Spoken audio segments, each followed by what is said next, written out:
ہمارے ساتھ جڑے ہوئے ہر شخص کو السلام علیکم ورحمۃ اللہ وبرکاتہ۔ اہلاً و سہلاً مرحبا۔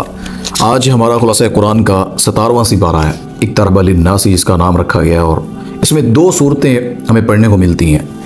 ایک سورۃ الانبیاء ہے اور سورۃ حج، مکی صورتیں ہیں۔ اللہ نے انبیاء صورت اس کا نام کیوں رکھا؟ کیونکہ زیادہ تر نبیوں کا تذکرہ اس میں کیا، اور یہ مکی دور کے درمیانی دور میں یعنی 5ویں 6 نبوت کے سال یہ صورتیں اتری ہیں۔ تو اللہ نے حوصلہ دینے کے لیے مسلمانوں کو، کیونکہ ابھی پہلا آغاز تھا اسلام کا، اور بالکل کافر مشرکین ویسا ان کے ساتھ بیہیو کر رہے تھے مسلمانوں سے جس طرح پہلے نبیوں کے ساتھ ان کی امتیں کرتی تھیں۔ تو اللہ نے یہاں جو باتیں کی ہیں اور سورہ حج میں کیا کی انشاءاللہ وہ آپ کے سامنے رکھتے ہیں۔ تو جب آپ تراویح میں پڑھیں یا خود پڑھیں تو اس سپارے سے بہت سی چیزیں آپ کو سیکھنے کو ملیں گی۔ اس کا آغاز اللہ تعالیٰ نے اس سورت کا جو کیا وہ فرمایا کہ اعوذ باللہ من الشیطان الرجیم بسم اللہ الرحمن الرحیم اقترب للناس حسابهم وهم فی غفلۃ معرضون۔ اللہ اکبر۔ اس میں اللہ نے آغاز میں ہی اللہ نے ان کا وہ رد کر دیا، ان کے اعتراض کا، جو کہتے تھے دنیا محض فقط کھیل تماشا ہے، یہ بنی ہے، ہوائیں چلتی ہیں اور انسان پیدا ہوتا ہے مر جائے گا، کہانی ختم۔ اللہ نے اس اعتراض کا ان کی اصلاح کر کے سمجھا دیا کہ تمہارا حساب قریب ہے اور تم ابھی تک غفلت میں ہو۔ یعنی اللہ نے ان کے اس عقیدے کی نفی کر دی کہ کوئی مر کر دوبارہ نہیں اٹھے گا، اور وہ سمجھتے ہیں قیامت نہیں آئے گی۔ اللہ نے جتنے بھی ایسے لوگ ہیں، وہ مشرکین مکہ تھے یا آج کل ہیں، جو قبر کے عذاب کو نہیں مانتے، آخرت کو نہیں مانتے، اللہ کہتے ہیں ان کے حساب کا دن وہ قریب ہے، اور یہ لاپرواہی کے اندر موجود ہے، غفلتوں میں موجود ہے۔ تو پہلی سورت سے اللہ نے یہاں پہلی آیت سے اللہ نے اس چیز کا آغاز فرمایا، اور اس سے آگے اس سورت کی 7 اور 8 نمبر آیت میں بھی اللہ نے کی ایک اور اصلاح فرمائی۔ مشرکین کہتے تھے کہ نبی جس پر ہم ایمان لائیں یہ نبی کیسے ہو سکتا ہے؟ یعنی یہ تو بشر ہے، انسان ہے۔ یہ تو ہمارے لوگ بھی اللہ کے نبی صلی اللہ علیہ وسلم کو بشر نہیں مانتے، حالانکہ یہ آیات پڑھیں آپ اس سورت کی، واضح طور پر اللہ سمجھا رہے ہیں کہ میرا نبی جو ہے وہ بشر ہے، اور ان کو اعتراض بھی یہی تھا۔ تو اللہ نے کہا جو میں نے پہلے نبی بھیجے ہیں وہ بھی کھاتے تھے، یہ نہیں ہے کہ ان کو موت نہیں آتی تھی، یہ تو اللہ نے پیدا کیے، ان کو چن لیا اپنے لیے۔ تو فرمایا کہ یہ انسان پہلے بھی جو آئے ہیں نبی جن کو بنایا گیا وہ انسان ہی تھے، بشر ہی تھے۔ اللہ نے یہاں یہ بھی ان کی تصحیح فرما دی کہ نبی جو ہوتا ہے وہ انسان ہی ہوتا ہے، فرشتوں کو اللہ نبی بنا کر ہدایت کے لیے نہیں چنتا۔ تمہارے اندر سے یعنی اللہ نور کو بنا دیتا، فرشتے کو نبی بناتا، تو سب نے کہنا تھا وہ تو فرشتے ہیں، ان کو کھانے کی حاجت نہیں، ان کی زندگی الگ، ان کا معاملہ الگ۔ اللہ نے نبی انسانوں سے چنا، کوئی اعتراض نہ کر سکے جی ہم عبادت کیسے کریں، نبی کی طرح کیسے کر سکتے ہیں۔ اللہ نے کہا وہ بھی تو انسان ہے، اس کو بھی تکلیف ہوتی ہے، ان کو بھی محسوس ہوتا ہے، وہ بھی تو اللہ کے سامنے کھڑے ہوتے ہیں، عبادت کرتے ہیں، اللہ کے بن کر رہتے ہیں، تو تمہیں بھی اللہ کی بننے، اللہ کی بات ماننے میں کیا اعتراض؟ اللہ نے یہاں اس چیز کی بھی کلیئرنس فرما دی۔ اس سے آگے 22 اور 23 نمبر آیت تک جو باتیں اللہ تعالیٰ نے کی، وہ اللہ نے سادہ سی مثال توحید کی سمجھائی ہے، سادہ سا واضح طور پر۔ اللہ کہتے ہیں اگر اس کائنات کے 2 خدا ہوتے اس دنیا کے تو زمین کا نظام بگڑ جاتا، تباہ ہو جاتا۔ یعنی ایک خدا کہتا میں نے بارش کرنی ہے، دوسرا کہتا میں نے نہیں نازل کرنی، کیا ہوتا؟ ایک نے کہا کہ میں نے اس کو زندگی دینی، دوسرا خدا کہتا میں نے نہیں دینی، اسے مار دینا ہے۔ تو خدا ایک ہے، 2 ہوتے تو زمین کا نظام سٹیبل ہی نہیں رہ سکتا تھا۔ تو اللہ تعالیٰ یہاں پر یہ چیز واضح کر رہے ہیں کہ اس زمین کو فساد سے بچائے ہوئے اس کا کائنات کا نظام جو صحیح معنوں میں چل رہا ہے نا، یعنی کسی کا کوئی اعتراض نہیں بنتا، نہ کوئی کر سکتا ہے، نہ اللہ کے فیصلوں میں کوئی اپنا فیصلہ داخل کر سکتا ہے، صرف ایک یعنی خالق کا فیصلہ چلتا ہے، ایک رب کا، تو وہ اللہ ہے، باقی کوئی ایسا نہیں جس کے پاس یہ طاقت ہو یا اختیار ہو۔ تو اللہ نے ان آیات میں اس چیز کو دلیل دے کر واضح کر دیا کہ اللہ نے کائنات کو بنایا اور وہ اکیلا چلانے والا، کوئی دوسرا اس کے ساتھ نہیں ہے۔ اس سے آگے اللہ تعالیٰ نے 30 اور 33 نمبر آیت تک آپ پڑھیں گے، فرمایا کہ کائنات کوئی کھیل تماشا نہیں ہے، بلکہ ایک عظیم الشان اللہ نے اس پر نظام قائم کیا ہوا ہے، جو دلیل کے نہایت فہیم اور حکیم ذات نے یعنی اس نے اس کو چلایا ہوا ہے۔ وہ اتنی حکمتوں والا، اتنی طاقتوں والا، اتنی جرتوں والا وہ رب ہے کہ وہی کائنات چلا سکتا تھا اور کوئی نہیں چلا سکتا۔ پھر اللہ ان آیات میں اپنا تعارف کروا کے سمجھا رہے ہیں توحید کے بارے میں، کائنات کیسے چل رہی ہے۔ اس سے اللہ تعالیٰ نے اس سے آگے فرمایا کہ جو لوگ دین سے دور ہیں، 44 نمبر آیت ہے اس سورت کی، کہ ایسا نہیں ہے کہ انہیں اس کے خلاف کوئی دلیل مل گئی ہے، یعنی اللہ کے خلاف ان کو کوئی نیا خدا مل گیا اور نئی بات مل گئی اور وہ اب اس پر مطمئن ہے۔ ان کے پاس سچی دلیل نہیں ہوتی اللہ کے سوا، قرآن و حدیث کے سوا جو دنیا کے لوگ جس پر چلتے ہیں نا وہ حقیقت نہیں ہے۔ بے شک اس پر اپنے آپ کو مطمئن کریں، جس طرح یہ ہندو پنڈت ہیں جو اپنے آپ کو پنڈت بن کر اس کے اوپر مطمئن کیے ہوئے ہیں، عیسائی عیسیٰ علیہ السلام کو اللہ کا بیٹا مان کر کوئی بھی ایسی چیز، اللہ کہتے ہیں یہ دلیل ان کی سچی نہیں ہے، یہ دلیل ان کو ملی نہیں ہے۔ دراصل ہم نے انہیں اور ان کے آباء و اجداد کو اللہ کہتے ہیں مال اتنا دیا، لمبی عمریں اتنی عطا کی تھیں کہ پھر وہ غفلتوں میں پڑ گئے، انہوں نے اسلام کو سمجھا نہیں، اللہ کا تعارف صحیح سمجھا نہیں، وہ دنیا کی چیزوں میں پڑ گئے، معبود اپنے بنا لیے، انہوں نے اسلام کے اندر اپنی سوچ رکھ لی، اللہ کے منکر ہو گئے، کافر ہو گئے، کیونکہ ان کو عمریں زیادہ ملی، مال بھی زیادہ ملا۔ مال فتنہ ہے،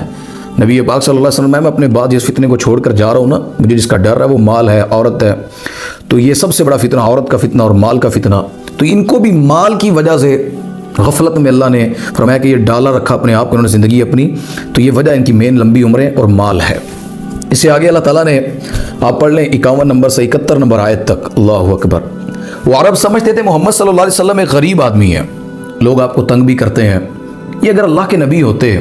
تو ان کو اس طرح کون تنگ کر سکتا تھا؟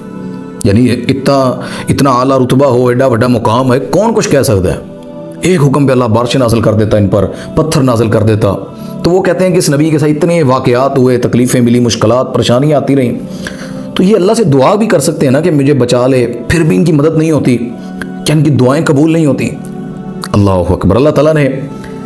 پھر مثال دے کر سمجھایا کہ ابراہیم علیہ السلام کی دعوت توحید کے بدلے میں انہیں بھی آگ میں ڈالا گیا، حالانکہ وہ اللہ کے خلیل ہیں، تکلیف ان کو بھی دینے کی کوشش کی گئی۔ تو اللہ کہتے ہیں کہ کسی بھی چیز کا نقصان ہونا یا وہ تکلیف جو سہ رہا ہے، اس میں اگر اللہ کی نشانی دیکھنی ہے تو اللہ نے اس کی مدد کیسے کی یہ تمہیں بتلا دے گا۔ قلنا یا نار کونی بردا وسلاما علی ابراہیم، یہ اللہ کی مدد ہے، یہ بتلا رہا ہے کہ ابراہیم کا اللہ سے تعلق ہے، میرے نبی کا بھی اللہ سے تعلق ہے۔ تکلیفیں ملی، آزمائشیں ملی، لیکن اس کے رب نے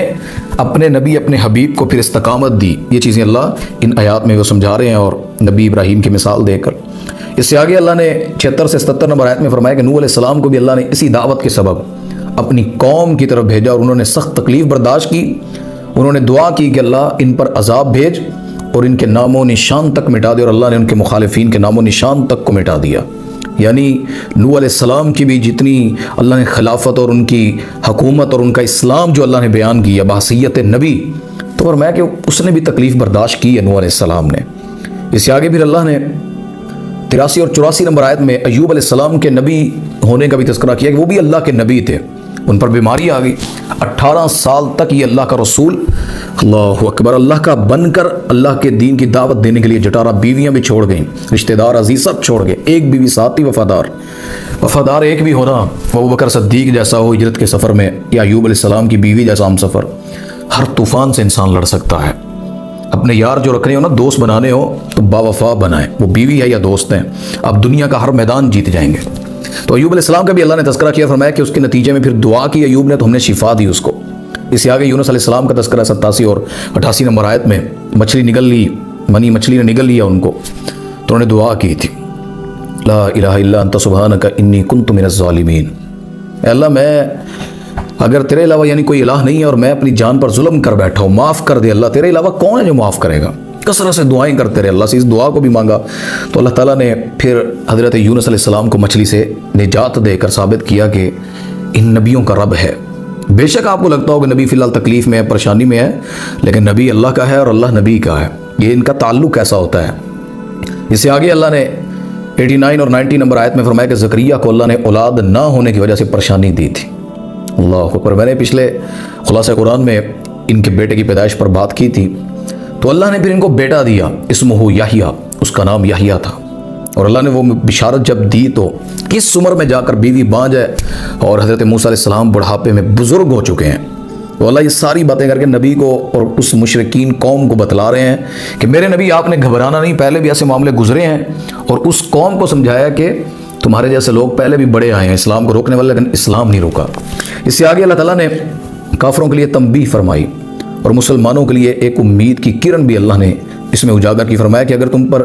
مشکل وقت ہے تو یہ مشکل وقت پہلے انبیاء پر بھی گزرا، امتوں پر بھی گزرا ہے، انہوں نے دعا کا سہارا لیا، انہوں نے اللہ سے مانگا کہ اللہ ہماری مشکلات کو حل کر دے، فرمایا تو اللہ نے بھی ان کی دعا کو سہارا بنا دیا، اور بالآخر اللہ نے ان کو نیک لوگوں کو زمین کا وارث بنا دیا، اور فرمایا کہ جس نے تم میں سے اگر اللہ کے نبی کی دعوت کو مان لیا ٹھیک، مگر نہ یہ زمین اللہ تم سے چھین لے گا۔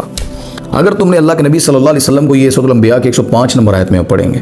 یعنی وارننگ دی اللہ نے مشرکین مکہ کو، اگر تم رسول اللہ صلی اللہ علیہ وسلم کی بات کو نہیں مانو گے تو اللہ نے فرما دیا کہ میں تم سے یہ زمین جو ہے یہ کھینچ لوں گا، یہ تمہیں دی نہیں جائے گی۔ یاد رکھیں زمین جو ہے نا یہ ساری اللہ کی ہے، یہاں پر فیصلے بھی اللہ کے چلیں گے، ایک وقت آئے گا ساری زمین کا نظام اللہ کے حکم پر چلے گا۔ اب بھی اللہ کے حکم پر ہے، لیکن کافروں کو اللہ نے ڈھیل دی، مہلت دی اور ان کو آزادیاں دی اور ساتھ قرآن بھی دیا، اسلام بھی دیا۔ جو نہیں سمجھتا پھر اللہ نے کہا کہ تم اگر ایمان نہیں لاؤ گے ایک وقت آئے گا میں تم سے تمہاری زمین چھین لوں گا، کوئی نہیں روک سکے گا۔ تو یہاں تک سورۃ الانبیاء کی بات، اس آگے سورۃ الحج ہے۔ اس کا پہلا حصہ جو ہے وہ مکی دور کے بالکل آخر میں، یعنی ہجرت سے کچھ ماہ قبل، اور بقیہ دوسرا حصہ جو ہجرت کے فوراً بعد اللہ نے نازل فرمایا۔ پچھلی صورت میں یوم حساب یعنی یوم حساب، وہ جو قیامت کا دن ہے، اس کے قریب آنے کا تذکرہ ہے، اور اس صورت کے اندر قیامت کے دن کی سختی اور شدت کا تذکرہ اللہ نے بیان فرمایا سورۃ حج میں کہ قیامت ہوگی، کیسے ہوگی، اس کا عذاب کیسا ہوگا۔ اللہم لا تجعلنا منہم، اللہ ہمیں عذاب سہنے والوں میں سے کبھی نہ کرے۔ ہم تو قبروں سے نکلیں اس کے عرش کے سائے کے نیچے نبی کی صفوں میں، اللہ ہمیں بھی جنت میں داخلہ دے دے، اللہ ہمیں ایسا امتحان ہی نہ دے۔ تو یہ باتیں اللہ نے جو یہاں پر کی ہے نا اسی بارے میں، اللہ اکبر۔ تو اللہ فرماتے ہیں قیامت کے دن کی جو سختی ہے نا اسی بارے میں جو بیان فرمائی ہے، فرمایا کہ اتنا سخت ہوگا کہ حاملہ اس کا حمل جو ہے وہ گر جائے گا، اس کے پیٹ میں جو بچہ ہے وہ بچہ جن دے گی، فوراً اس خوف سے جن دے گی۔ اس کی عمر 8 ماہ 7 ماہ بچہ، وہ ان کے پیٹوں سے بچے گر جائیں گے۔ اللہ یہ سمجھا رہے ہیں دودھ پلانے والی اپنی بچوں کو، اپنی اولاد کو دودھ پلانا بھول جائیں گے کہ ان کو دودھ پلانا تھا، بھوک لگی ہوئی۔ اللہ کہ ایسا ہوتا نہیں ہے، ماں تڑپتی ہے، لیکن قیامت ماں اور بیٹے کے اس تعلق کو بھی بھلا کر دودھ بھی بھلا دے گی کہ اس نے پیا تھا کہ نہیں پیا تھا۔ اور لوگ شدت اور پریشانی میں فرمایا کہ ڈاواں ڈول پھرتے رہیں گے، ذہن ان کا کام نہیں کر رہا ہوگا کہ اتنا سخت امتحان، کوئی ادھر ٹکر مار رہا، کوئی ادھر گر رہا ہے، کوئی ادھر گر رہا ہے۔ تو سورۃ حج کی پہلی آیت میں اللہ نے یہ بات کی۔ اس سے آگے فرمایا کہ 5 اور 7 نمبر آیت تک آپ پڑھیں گے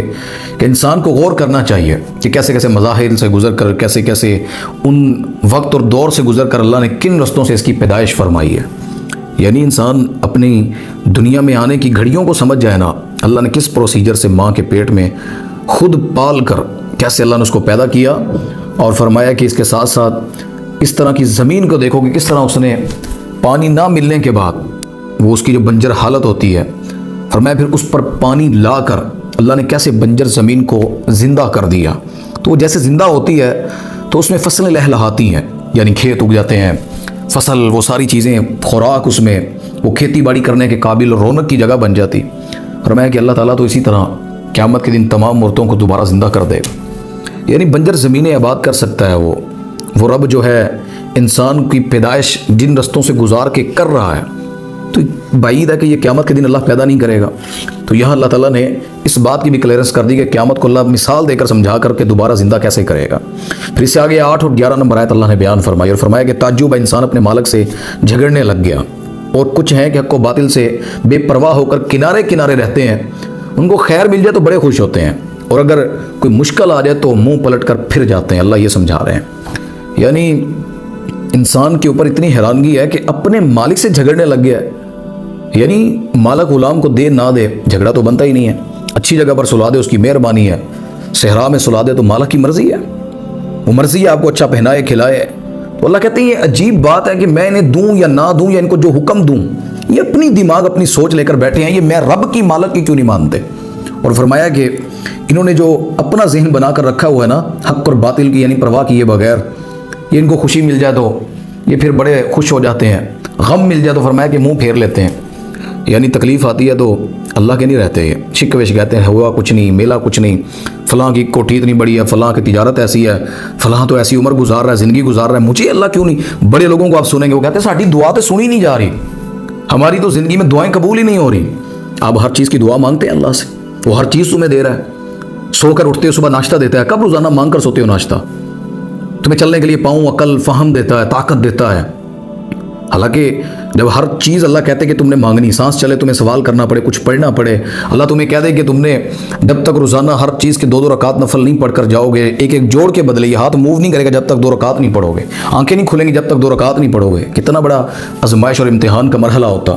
اللہ کہتے تم کچھ بھی نہیں مانگتے، میں تمہیں پھر بھی دے رہا ہوں، تو انسان کہتا ہے نہیں، میں نے تو کچھ لبا ہی نہیں۔ تو اللہ تعالیٰ نے یہاں پر ان کی یہ بھی نفی فرما دی اور فرمایا کہ کس طرح اللہ تعالیٰ ان پر انعامات کیے ہوئے ہے، اور یہ بس خوشی ملتی ہے تو خیر ملے تو خوش ہوتے ہیں، ورنہ یہ اللہ کو بھول بیٹھتے ہیں، منہ پھیر لیتے ہیں۔ اس سے آگے 18 نمبر آیت اللہ کہتے ہیں کائنات کی تمام مخلوقات اللہ کے سامنے سر بسجود ہے، لیکن انسان کو کیا ہے؟ اختیار ملا۔ انسان کو اللہ نے بس کہہ دیا کہ تجھے اجازت ہے، تو اپنی مرضی سے مجھے سجدے کر کتنے کرتا ہے؟ فرمایا کہ اس نے سجدہ سے پھر انکار کر دی، انکاری ہو گیا سجدے سے، یعنی نماز نہیں پڑھتا، میں نے اسے اختیار دیا، میں نے اس پر سختی نہیں کی، میں نے اس کے اوپر چھوڑ دیا۔ جانور دیکھیں غلط نہیں بول سکتے، ایسی پلاننگ نہیں، زبان ہی نہیں دی اللہ نے، انسان کو ہر چیز دے کر اللہ نے اختیار انسان پر چھوڑ دیا۔ میں دیکھتا ہوں تو کتنے سجدے کرتا ہے اور میری کتنی تعریف کرتا ہے۔ اس سے آگے اللہ تعالیٰ نے پھر 26 اور 31 نمبر آیت فرمایا کہ اللہ نے آپ کے باپ ابراہیم کو مسجد حرام تعمیر کرنے کا حکم دیا تھا کہ اللہ کی عبادت ہو، کسی کا شریک نہ ہو، اور اس کا نام حج کیا جائے، یعنی حج رکھا جائے، لہذا تمہیں ان کی اولاد ہونے کی وجہ سے بت پرستی سے اجتناب کرنا چاہیے۔ ابراہیم علیہ السلام سے نا عرب کے لوگ بڑا تعلق بتلاتے تھے، ہم ابراہیمی ہیں، تو بت رکھے ہوئے ہیں 360 بیت اللہ کے اندر۔ اللہ کہتے ہیں بنایا یہ گھر اس لیے تھا کہ اس گھر میں غیر اللہ کی عبادت نہ ہو، بتوں کی نہ ہو۔ تو تمہارا باپ جو ہے اس نے حج نام رکھا اور اللہ کو پوجا، تم حج کرتے ہو جو مکہ کے لوگ تو 360 بتوں کی عبادت کرتے ہو، تو فرمایا تم اس کو اگر مانتے ہو تمہیں پھر اس بت پرستی سے اجتناب کرنا چاہیے۔ اس سے آگے اللہ تعالیٰ نے 34 اور 36 نمبر آیت میں فرمایا قربانیاں اللہ کے نام پر کرو، بتوں کے لیے نہ کرو۔ قل ان صلاتی و نسکی و محیای و مماتی للہ رب العالمین، میرے نبی کہہ دیں ان سے میری نماز، میری قربانی، میرا جینا اور مرنا اللہ کے لیے ہے۔